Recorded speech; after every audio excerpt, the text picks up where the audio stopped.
aquí estamos en esta hora, rogándote, Señor, que nos permitas ver el avance de tu reino en nuestra vida, Señor, el avance de tu reino en nuestra mente renovada, en nuestro cuerpo levantado y restaurado, Señor amado, en nuestros hijos, en nuestro matrimonio, en nuestros nietos, en nuestros padres, Señor amado. Nos hemos levantado para creer lo que tú has dicho, para creer lo que tú has hablado, Señor. Y tú no estás, Señor. Por eso nos levantamos en ti, Señor. Levantamos nuestro corazón, levantamos nuestra vida confiados en que tú eres el Señor. Gracias, Señor. Por favor, revela nuestro corazón. Revela cualquier condición de nuestro corazón que a ti no te agrade, Señor. Tal vez son palabras, tal vez son pensamientos, tal vez es orgullo, puede ser altivez, Señor amado. Señor, son cosas que nosotros no vemos, pero que tú sí ves y inclusive las aborreces, Señor. Por eso, amado Padre Celestial, te pedimos que envíes tu palabra y nos limpies. Envía tu palabra y santifícanos, Señor. Pon en nosotros el querer como el hacer. Danos un espíritu de arrepentimiento, Señor. Que en nuestra vida haya ese deseo de mantener nuestro relacionamiento en paz contigo, Señor. Gracias, Señor.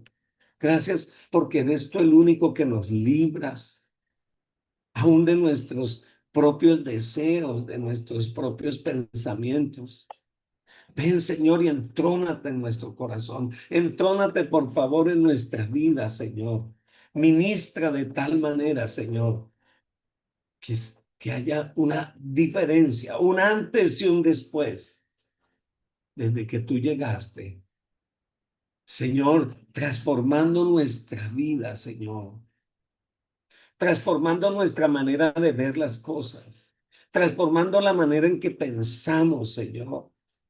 Por eso hoy levanto tus ojos, mi hermano, para que tú puedas ver claramente al Señor y que pongas tus ojitos solamente en el Señor, puestos los ojos en el Señor, el que es fiel y el que permanece fiel, alabado el nombre de su nombre. Gracias, oh Señor. Para ti hay algo imposible. Alguna cosa tú no podrás hacer, Señor. Ven, Señor, y cumple tu perfecta voluntad en nosotros. Y tu palabra me enseña que tú no quieres que nadie se pierda, sino que todos lleguen al arrepentimiento. Y que tú enviaste al Espíritu Santo para convencer de pecado, de justicia y de juicio, Señor. Que tu Espíritu Santo sea ministrando en nuestras vidas. Que tu Espíritu Santo sea glorificándose en nuestro corazón. De tal manera, Señor, que la diferencia en nuestra vida se note, que nuestro hablar revelen quién eres tú y qué significas tú para nosotros, Señor. Gracias, Señor. Ponemos nuestras manos sobre la hojita de esas personitas que escribimos. Este comienzo de semana escribimos una lista de personas, dijimos 10 por lo menos. Señor, oramos por ellas, las bendecimos. Ayer nos dimos cuenta que tú nos puedes decir el día y la hora, el momento y cómo hablarlo, Señor. Que necesitamos muchos más Felipes, que prediquen, que enseñen, que compartan la palabra. Heme aquí, Señor. Estoy dispuesto, Señor. En el nombre de Jesús. Gracias, Señor. Amén, gloria a Dios. Bueno, bendiciones para ustedes tan lindos que están ahí levantaditos desde temprano, los que están allí a ese lado y los que están aquí a este lado, pues Dios les bendiga también. Vamos a continuar con nuestro viaje por el libro de los Hechos. Espero que lo estén disfrutando, que el libro de los Hechos ahora coja como un mayor sentido, un mayor valor para su vida después de haber caminado en él. Capítulo 9, versículo 1 al versículo 9 del libro de los Hechos. Hechos, capítulo 9, verso 1 al verso 9. Muy bien, gloria a Dios. Dice, Saulo, respirando aún amenazas y muerte contra los discípulos del Señor, vino al sumo sacerdote y le pidió cartas para las sinagogas de Damasco, a fin de que si hallase algunos hombres o mujeres de este camino, los trajese presos a Jerusalén. Mas yendo por el camino, aconteció que al llegar cerca de Damasco, repentinamente le rodeó un resplandor de luz del cielo, y cayendo en tierra, oyó una voz que le decía, Saulo, Saulo, ¿por qué me persigues? Y él dijo, ¿quién eres, Señor? Y él le dijo, yo soy Jesús a quien tú persigues. Dura cosa te es dar coces contra el aguijón. Él, temblando y temeroso, dijo, Señor, ¿qué quieres que yo haga? Y el Señor le dijo, levántate y entra en la ciudad y se te dirá lo que debes hacer. Y los hombres que iban con Saulo se pararon atónitos, oyendo a la verdad la voz, mas sin saber, sin ver a nadie. Entonces Saulo se levantó de tierra y abriendo los ojos no veía a nadie. Así que llevándole por la mano, le metieron en Damasco, donde estuvo 3 días sin ver y no comió ni bebió. Cuando uno mira este relato, uno observa a un Saulo por el camino. Se ve un hombre como muy consagrado que en realidad pensaba que estaba brindando un servicio a Dios al perseguir a la iglesia. Yo quiero que sepan que Pablo estaba convencido de que estaba sirviéndole al Señor. Si lo hubieses detenido y le hubieses preguntado sus razones, tal vez se habría dicho algo más o menos, digo yo, como esto. Es que Jesús de Nazaret está muerto. ¿Esperas que yo crea en un don nadie crucificado diciendo que era el Mesías prometido? Es más, de acuerdo a nuestra ley, cualquiera que es colgado en un madero es un maldito. ¿Tomaría Dios a un falso profeta maldito y lo haría Mesías? No, sus seguidores están dizque, predicando que Jesús está vivo y que hace milagros por medio de ellos, pero les aseguro que ese poder proviene de Satanás y no de Dios. Y por eso los persigo y los encarcelo y los voy, si es posible, a matar, porque es una secta peligrosa y de alguna manera los voy a destruir porque voy a defender nuestra fe. A pesar de la elevada educación de Saulo, la Biblia me muestra que él estaba espiritualmente ciego. No entendía lo que el Antiguo Testamento realmente enseñaba en cuanto al Mesías. Igual que muchos compatriotas, Saulo tropezaba con la cruz. Una y otra vez tropezaba con la cruz. Miremos Primera de Corintios, capítulo 1, versículo 23 y versículo 24. Primera de Corintios, capítulo 1, versos 23 y verso 24. Pero nosotros predicamos al Cristo crucificado.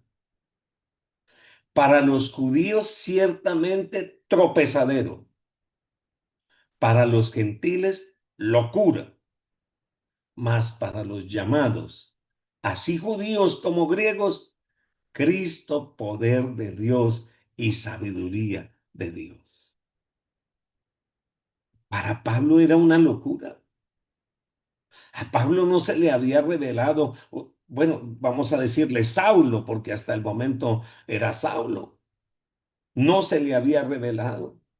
¿Sabe por qué? Porque dependía de su propia justicia. Aquí hay una clave. Usted quiere que el Señor le revele, le muestre qué hacer en casa, qué hacer con el familiar, qué hacer con el hijo, qué hacer en el ministerio, qué hacer. ¿Quieres que te revele? Pues tienes que depender de su propia justicia, de la justicia de Dios y no de la tuya. Tienes que soltar, entre comillas, el control. ¿Sabe?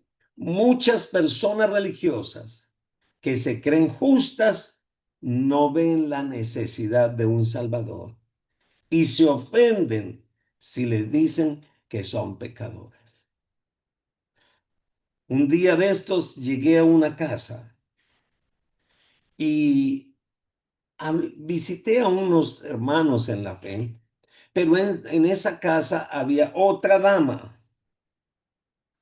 Y cuando yo fui a hablarle del Señor, inmediatamente me dijo, mira, a mí no me vengas a predicar porque yo soy católica, estoy muy bien con Dios, yo voy a misa todo el tiempo y he hecho mis oraciones, los rosarios, y yo estoy muy bien, yo no necesito nada más.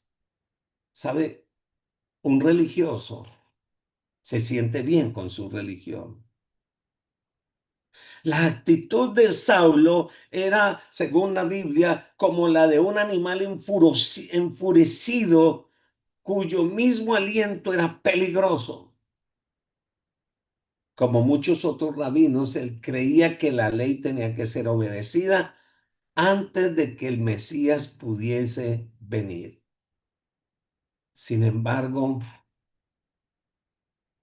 estos mismos estaban siendo herejes, inventando falsos testimonios contra los mismos discípulos, diciendo que ellos estaban hablando en contra del templo y en contra de la ley. ¿Sabe? A un religioso no le importa mentir con tal de defender su religión, porque defender su religión es un orgullo, es algo que le llena en su corazón. El apóstol Pablo, llamado Saulo, asolaba las iglesias de Judea.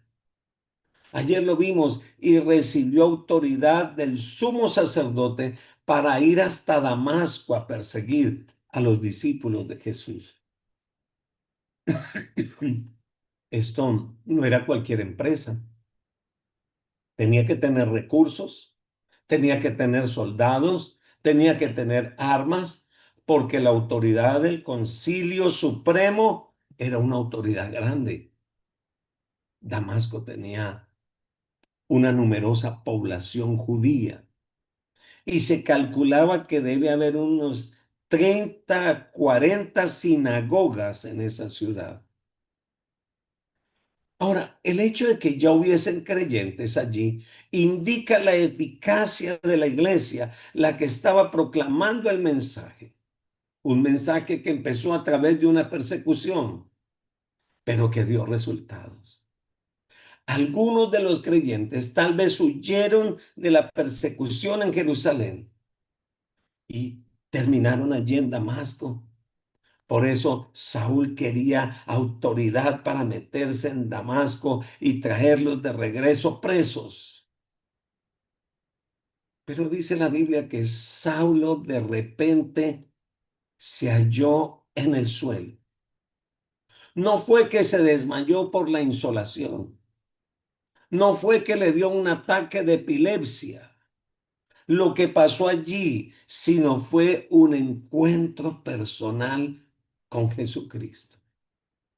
El orgullo se vino al suelo. Las cartas que les habían dado el sumo sacerdote cayeron juntamente con él. A mediodía sucedió eso. Saulo vio una luz brillante del cielo y oyó una voz que le llamaba por su nombre. Acuérdese que venían muchos hombres con él. Los hombres que lo acompañaron también cayeron en tierra y oyeron el sonido, pero no pudieron entender las palabras dichas desde el cielo. Se pararon atónitos, oyendo que Saulo se dirigía a alguien, pero ellos no veían con quién estaba hablando Saulo. ¿Sabe? Nuestra experiencia con el Señor es personal. Muchas veces queremos que otro escuche el mensaje de Dios para mí, pero era Saulo el único que tenía que escuchar el mensaje para él, el único que lo escuchó y el único que pudo ver. Tú necesitas una experiencia con el Señor. Tú necesitas escuchar la voz de Dios para ti. Saulo de Tarso hizo varios descubrimientos maravillosos ese día. Para empezar, descubrió sorprendido que Jesús de Nazaret en realidad sí estaba vivo. Claro, por supuesto, los creyentes habían estado afirmándolo, eso era lo que estaban predicando, pero Saulo se rehusó a aceptar el testimonio de los creyentes. Él mismo tuvo la experiencia. Él se encontró cara a cara con Cristo resucitado. Si Jesús estaba vivo, entonces Saulo tenía que cambiar de parecer en cuanto a Jesús. Tenía que cambiar su mensaje. Tenía que arrepentirse. Y eso para un fariseo santurrón era casi que imposible. Pero no fue una doctrina la que él escuchó. No fue una corriente ni una predicación. Él tuvo un encuentro personal con el Señor. Y déjeme decirle, cuando usted tiene un encuentro personal con el Señor, sus pensamientos cambian, sus acciones cambian, su teología cambia y ya no importa el ayer. Ayer ya pasó. Y ahora con Él todas las cosas serán hechas nuevas. Saulo pensaba que había estado sirviendo a Dios, cuando en realidad estaba persiguiendo al Mesías. Por eso Saulo también descubrió algo. No solo que Cristo estaba vivo, sino descubrió que era un pecador en peligro de recibir el castigo del cielo. Cuando usted y yo nos encontramos con el Señor, vamos a descubrir que Él es más que una fábula o más que alguien del cual escribe la Biblia. No, es algo vivo, personal, que transforma y que me muestra mi condición. Saulo se encontró con que él era pecador. Él descubrió que era pecador. Él descubrió que no estaba sirviendo al Señor, que se estaba sirviendo a sí mismo. Si él comparaba su vida a la santidad de Jesús, las supuestas buenas obras de Pablo de justicia, legalista, sabe la Biblia que decía que eran como trapos de inmundicia. Y recuerdan ustedes que es un trapo de inmundicia. ese trapo con que de pronto limpiaste el reguero y de pronto quedó ahí y alguien limpió otra cosa y ese trapito viejo, sucio que a veces está en las esquinas de algunas cocinas, así, como un trapo de inmundicia. ¿Sabe? Todos los valores de Saulo cambiaron, porque antes su valor estaba en la ley, en que había sido enseñado a los pies de Gamaliel, que era judío de judíos, que era fariseo de fariseos, pero ahora todo eso se vino al suelo. Fue una persona nueva, porque ahora confió en Jesucristo. ¿Estás dispuesto a confiar en Él? ¿Podrías dejar todo eso que para ti es valioso para confiar en Él? El Señor tiene una tarea específica y valiosa para los que en Él confían. El Señor le dijo a Pablo que Él tenía una obra específica para él. El hebreo de hebreos se convertiría ahora en el apóstol de los gentiles. El perseguidor se convertía en predicador. El fariseo legalista llegaría a ser un heraldo de la gracia de Dios. La vida de Saulo dio un vuelto y ahora es Pablo el apóstol. Hasta aquí, Saulo había sido como una bestia salvaje, luchando contra los aguijones, pero ahora sería un instrumento de honor, una herramienta del Señor para predicar el Evangelio a las regiones distantes. Qué transformación, ¿verdad? Qué transformación. Como 30 años más tarde de este episodio, Pablo escribe que Cristo lo había asido en el camino. En otras palabras, él iba a arrestar y fue arrestado por el Señor.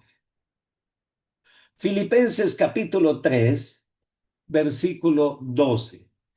Filipenses capítulo 3, el verso 12.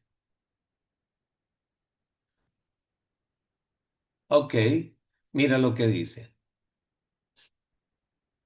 No que lo haya alcanzado ya, ni que ya sea perfecto, sino que prosigo por ver si logro tomar, esa palabra así es tomar, aquello para lo cual también fui tomado por Cristo Jesús. Sigo adelante. Si Cristo me tomó para algo. Saulo había salido para arrestar a los otros cuando el Señor mismo lo arrestó a él. Tenía que perder su religión antes de ganar la justicia de Cristo. Su experiencia de conversión es única, mis amigos, porque los pecadores hoy en día no oyen la voz de Dios ni ven su resplandor. Aunque hago paréntesis, en este momento en el mundo musulmán, Dios se está apareciendo como se le apareció a Saulo de Tarso. Tengo varios testimonios donde el Señor se está apareciendo y les está hablando a voz audible y están viendo lo mismo que vio el apóstol Pablo. Ahora, sin embargo, la experiencia de Pablo debe ser un ejemplo para nosotros de cómo el Señor quiere salvarnos, restaurarnos y Él puede transformarnos. Mire lo que dice Zacarías, capítulo 12, el versículo 10. Dice, derramaré sobre la casa de David y sobre los moradores de Jerusalén espíritu de gracia y de oración, y mirarán a mí, a quien traspasaron y llorarán como se llora por el unigénito, afligiéndose por el camino, por el, por él como quien se aflige, por el primogénito. ¿Sabe? El Señor va a seguir salvando a la gente antes de que Él regrese. Él se va a seguir revelando. Y Él quiere revelarse a tu corazón y a tu vida. Primera de Timoteo, capítulo 1, versículo 12. Primera de Timoteo, capítulo 1, verso 12 dice, doy gracias al que me fortaleció, a Cristo Jesús nuestro Señor, porque me tuvo por fiel, poniéndome en el ministerio, habiendo yo sido antes blasfemo, perseguidor, injuriador, mas fui recibido a misericordia, porque lo hice por ignorancia en incredulidad. Pero la gracia de nuestro Señor fue más abundante por todos, que Cristo Jesús vino al mundo para salvar a los pecadores, y dice el del cual soy el primero. Pero por esto, ¿quién pudiese decir eso? Pero por esto fui recibido a misericordia para que Jesucristo mostrase en mí el primero toda su clemencia para ejemplo de los que habían de creer en él para vida eterna. ¿Sabe lo que hizo Cristo Jesús por usted? Es para ejemplo. Su salvación es ciertamente un gran estímulo para todos nosotros si necesitamos caminar en gratitud. Ahora, vale la pena notar que los hombres que estuvieron con Pablo vieron la luz, pero no vieron al Señor. Escucharon el sonido, pero no escucharon ninguna palabra. Yo no sé. Seguro más adelante confiaron en el Señor por el mismo testimonio de Saulo. Saulo definitivamente vio al Cristo glorificado, alabado el nombre del Señor para siempre. Dice Primera de Corintios capítulo 15, el versículo 7. Más tarde se apareció a Santiago y luego a todos los apóstoles y por último se me apareció a mí, a pesar de que lo conocí mucho tiempo después que los otros apóstoles. Por eso me considero el menos importante de los apóstoles y ni siquiera merezco que la gente me llame así, pues le hice mucho daño a la iglesia de Dios. Sin embargo, Dios fue bueno conmigo y por eso soy apóstol. No desprecié el poder especial que me dio y trabajé más que los otros apóstoles. Esto se llama amor, gratitud. Aunque en realidad todo lo hice gracias a ese poder especial de Dios. Pero ni yo, ni los otros apóstoles importamos. Lo que sí importa es que todos nosotros hemos anunciado esta buena noticia y que ustedes han creído. El importante no es el cartero. La importancia es del mensaje y del que recibe el mensaje. Alabado el nombre del Señor. Ahora el hombre enfurecido, el hombre que actuaba como un animal, ahora va como un corderito guiado para entrar al pueblo. Alabado el nombre del Señor. Estaba humillado. Ya sus ojos espirituales se abrieron, pero sus ojos naturales se cerraron. Y ahora el siguiente paso es ver a Ananías dentro del pueblo. Alabado el nombre del Señor. Cómo la gracia de Dios transforma lo que sea y a quien sea. Por eso quiero animarte a ti. Hay alguien en especial al que le voy a enviar esta palabra. No te desanimes. Has estado pensando que no hay solución para ese familiar, que ese familiar no va a cambiar, que ya oraste, que ya no ayunaste, que lo has invitado, pero que no cambia, que fue una vez a la iglesia o dos veces y lo que hizo fue como empeorar, que no cambia. Escúcheme. El mismo Señor que se le presentó a Saulo de Tarso y lo convirtió en un apóstol poderoso, es el mismo Señor que te escucha. Para Él no hay nada imposible. Alabado el nombre del Señor. levante ahí sus manos y dígale, Señor, gracias, porque para ti no hay nada imposible. Señor, tú transformas los corazones. Si moviste el corazón de Faraón, si transformaste a Saulo de Tarso, si has hecho con los corazones de los reyes lo que quieres, Señor, el corazón de este familiar, de este hijo, de este esposo, de esta hija, de este vecino, no sé de quién, pero tú sí sabes de quién. Dile, Señor, ese corazón no te quedará grande a ti, Señor, lo transformarás y mis ojos verán tu gloria, Señor. En el nombre de Jesús, yo te bendigo ahora mismo y proclamo que el Señor, el que se te ha presentado a ti, ha cambiado tus valores, ha cambiado tu dirección y ahora por amor al Señor, como dijo el apóstol al terminar, lo más importante no somos nosotros, sino que las personas crean en el Señor y yo y mi casa serviremos al Señor. Mis queridos hermanos, los bendigo en el nombre del Señor y mañana vamos a ver qué pasa con Pablo y Ananías allá en Damasco para la gloria del Señor. Que el Señor les bendiga, Dios les guarde. Marianita, allá un abrazo para Marianita, le quiero mucho, le bendigo, que el Señor les fortalezca a todos. Bendiciones.